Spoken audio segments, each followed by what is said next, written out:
மரபணு ஜோதிடம் அப்படிங்கிறது வந்து பாத்தீங்கன்னா நிறைய பிரபலமாயிட்டு இருக்கு இந்த காலகட்டத்தில், நிறைய பேர் பார்த்துட்டு இருக்காங்க. என்னுடைய ஒரு ஆராய்ச்சி முறை என்ன அப்படின்னா, நார்மலா வந்து மரபணு ஜோதிடம்ங்கிறது என்னங்கிறத வச்சுதான் ஒரு ஹிண்ட்ஸ் கொடுத்துட்றேன். அதுக்கப்புறம் அதுல இருந்து விளக்கம் சொல்லும் போது தான் கொஞ்சம் ஈஸியா இருக்கும். இப்போ இவங்க சொல்லக்கூடிய மரபணு ஜோதிடம் என்னன்னா, கிரகங்கள் 9 கிரகங்களும் நட்சத்திரங்களுக்கு சாபம் கொடுக்குதுன்னு சொல்றாங்க. சரியா? அதுதான் மரபணு ஜோதிடத்துல முக்கியமான விஷயமா இருக்கு. நான் சூரியன் எழுதுறேன். சூரியன் அப்படிங்கிறது வந்து பாத்தீங்கன்னா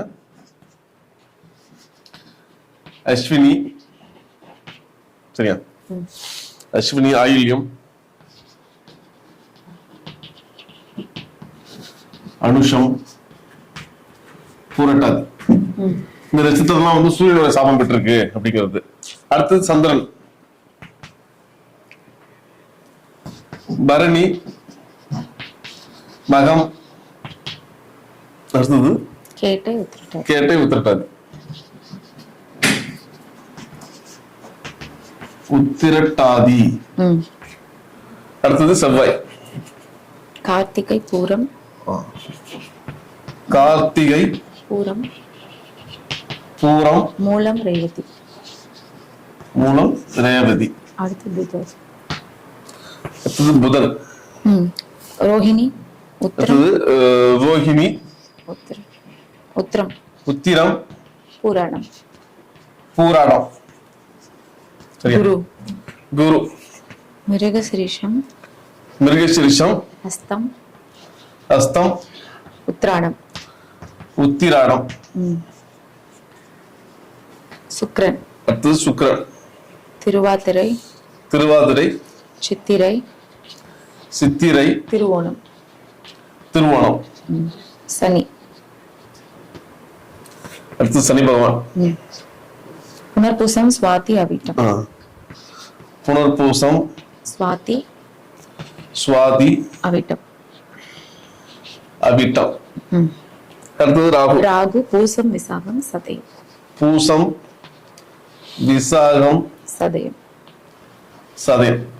இதெல்லாம் வந்து மரபணு ஜோதிடத்துல சொல்லப்படக்கூடிய சாபங்கள் சொல்றோம். சரியா?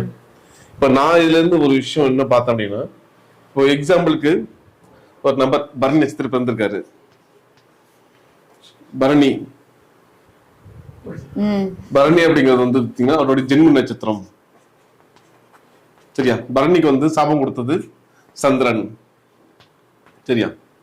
அடுத்தது ஜென்மத்துக்கு அடுத்தது அணுஜென்மம் ஒண்ணு இருக்கு. அணுஜென்மம்னா பரணிக்கு அடுத்தது அதே ரிலேட்டடா வர்றது வந்து பாத்தீங்கன்னா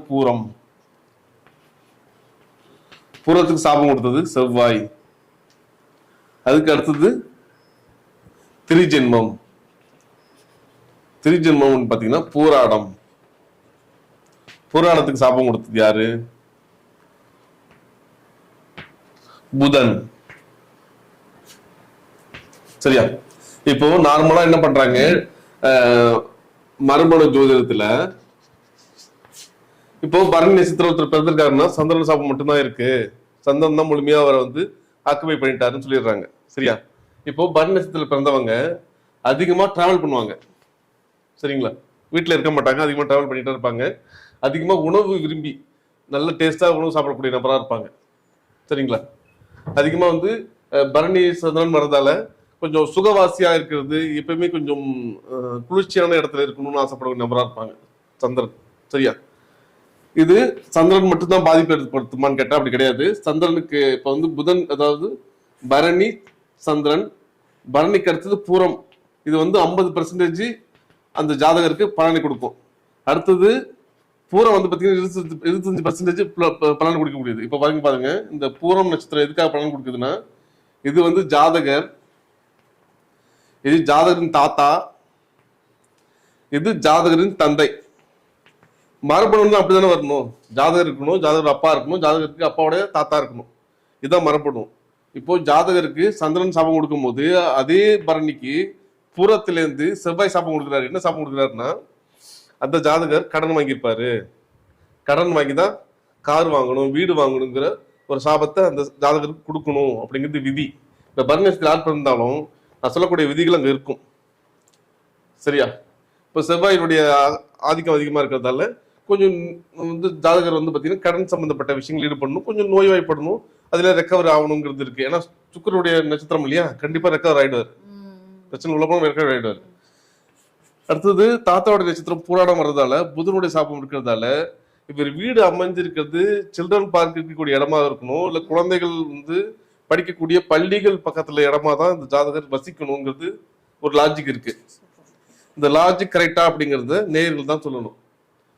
சரியா? பரணி நட்சத்திரம், பரணி நட்சத்திரத்துக்கு பூரம், பூர நட்சத்திரத்துக்கு பூராடம், இதெல்லாமே தொடர்புல தான் இந்த ஜாதகருக்கு அமையணும்னு விதி இருக்கு. சரிங்களா? இந்த விதியானது சரியா வேலை செய்யுதா அப்படிங்கறத நான் ஆய்வு மூலமா பார்த்து நான் தான் என்னோட பலனா சொல்லிட்டு இருக்கேன். சரிங்களா? இப்போ இதே ஜாதகத்துல இப்ப மரபுடைய ஜோதிடம் சொல்லும் போது இப்ப நம்ம வந்து ஜாதகர் பிறந்த நட்சத்திரம் சொல்லிட்டோம், அதுக்கப்புறம் லக்னாதிபதினு ஒருத்தர் இருப்பாரு, லக்னத்துக்கு வீடு கொடுத்துன்னு ஒருத்தர் இருப்பாரு, 2ஆம் அதிபதினு ஒருத்தர் இருப்பாரு, 3ஆம் அதிபதி. இப்போ எடுத்தோம்னா அப்படியே பாட்பாட்டா பிரிஞ்சுட்டே போயிட்டு இருக்கும். சில பேர் வந்து பாத்தீங்கன்னா ஒரு வேலைக்கு போயிருப்பாங்க, முழுமையா அந்த வேலையில இருக்கவே மாட்டாங்க, 3-4 வேலைக்கு போயிருப்பாங்க, இல்ல 3-4 தொழில் பண்ணிருப்பாங்க. எதனால அப்படின்னா இந்த மரபணு தொடர்பால வரும். சரிங்களா? இப்போ இப்படி 3 கிரகம் தொட்டுச்சு இல்லையா ஜாதகருக்கு, வேலையை பாத்தீங்கன்னா ஒரு 6 கிரகம் தொட்டிருக்கும், 2ஆம் இடத்த ஒரு 3 கிரகம் தொட்டிருக்கும், 2-3 வருமானம் பார்ப்பாரு. 6ஆம் இடத்த 3 கிரகம் தொட்டிருக்கும், கடன் அடைச்சிட்டே இருப்பாரு, 3-4 பேட்டு கடன் வாங்கியிருப்பாரு. சரிங்களா? அது மாதிரி 8ஆம் இடத்த ஏதாவது கிரகம் பார்த்துருந்துச்சுன்னா பல பேட்டு அவமானப்படக்கூடிய சூழ்நிலை ஏற்படுத்தும். 6ஆம் இடம்ங்கிறது என்னன்னா 2-3 வியாதி இருக்கும் உடம்புல. இதெல்லாமே மரபணு சோதனம் சம்பந்தப்பட்ட விஷயங்களா இருக்கும். அதுல ரெமெடி எப்படி எடுத்துக்கிறது அப்படின்னா, இப்ப சந்திரனுங்கிறதால இப்ப வந்து அம்மனாக எடுத்துக்கிறோம், செவ்வாய்ங்கிறதால முருகனா எடுத்துக்கிறோம், புதன்கிறத பெருமாளா எடுத்துக்கிறோம். இவங்களுக்கு நீங்க என்ன மாதிரி ரெமெடி பண்ண போறீங்க? இப்ப சந்திரனுக்கு வந்து அபிஷேக பொருள் கொடுத்து, அம்மனுக்கு அபிஷேக பொருள் கொடுத்து அவங்கள நீங்க வந்து சாந்திப்படுத்திக்கலாம். செவ்வாய்ங்கிறதால அவருக்கு வந்து சந்தன அபிஷேகம் பண்ணலாம். சரிங்களா? புதன் அப்படிங்கிறதால பெருமாள் கோயில போயிட்டு அவருக்கு துளசி மாலை சாத்திட்டு வரலாம். இதெல்லாமே பண்ணலாம். இதுல இன்னொரு வாழ்வியல் பரிகாரம் என்னன்னா, சந்திரனுங்கிறதால அம்மாவுக்கே நீங்க நல்லது பண்ணலாம், செவ்வாய்ங்கிறது சகோதரன் நல்லது பண்ணலாம், புதனுங்கிறதால மாமன் மகளோ இல்ல தாய் மாமனோ இல்ல சகோதரிக்கோ இல்ல படிக்கக்கூடிய குழந்தைகளுக்கோ நீங்க உதவி பண்ணலாம். இதெல்லாம் பண்ணும்போது ஆட்டோமேட்டிக்கா அதுவும் அது நிவர்த்தி பண்ணிக்கும். இது சாதகமா இருந்தா சாதகமான பலன் வரப்போகுது, சாதகம் இல்லைன்னா பிரச்சனையை தரக்கூடிய பலனாக மாறும். அதுதான் இதுல உள்ள விஷயங்கள். நேரில் யாராவது ஒருத்தவங்க அவங்களுடைய சேட்ல வந்து சொன்னாங்கன்னா நம்ம அது கூட சொல்லலாம்.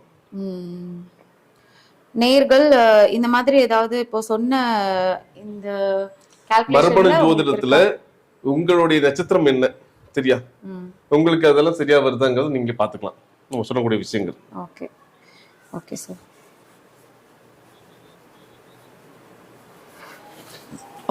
ஒரு நட்சத்திரம் வந்து மொத்தம் 3 விஷயமா நடக்கும் மொத்தங்களுக்கு. அஸ்வினி அப்படின்னா அஸ்வினி ஒரு விஷயத்தை செய்யும், மகம் ஒரு விஷயத்தை செய்யும், அடுத்தது மூலம் ஒரு விஷயத்தை செய்யும். இப்ப அஸ்வினா சூரியனுடைய சாபம் இருக்கு, அடுத்தது மகன சந்திரனுடைய சாபம் இருக்கு, பூரம்னா சாரி மூலம்னா உங்களுக்கு செவ்வாயோட சாபம் இருக்கு. அப்ப சூரியன் சந்திரன் செவ்வாய் இது எல்லாமே 3 கலந்து வரும் உங்க ஜாதகத்துல. இப்போ அப்பாட்ட இருந்து கிடைக்க வேண்டிய நியாயமான விஷயங்கள் கிடைக்காம போகும். சந்திரன்ங்கிறதால அம்மாவுடைய சம்பந்தப்பட்டது, செவ்வாய்ங்கிறதால சகோதரன் சம்பந்தப்பட்டது, கடன் சம்பந்தப்பட்டது, மன உளைச்சல் அதிகமாகும், அரசாங்க விஷயங்களை போகும்போது உங்களுக்கு சீக்கிரமா விஷயங்கள் நடக்காது, அந்த விஷயங்கள்லாம் உங்கள்கிட்ட இருக்கும். அதனால மரபணு ஜோதிடத்துல முக்கியமா சொல்லக்கூடிய விஷயங்கள். Okay super. ஓகே சார், இன்னைக்கு கேட்ட கேள்விகளுக்கு வந்து ரொம்ப பதில் நல்லா சொல்லியிருக்கீங்க. ஆல்மோஸ்ட் நம்ம ப்ரோக்ராமோட எண்ணுக்கு வந்து வந்தாச்சு.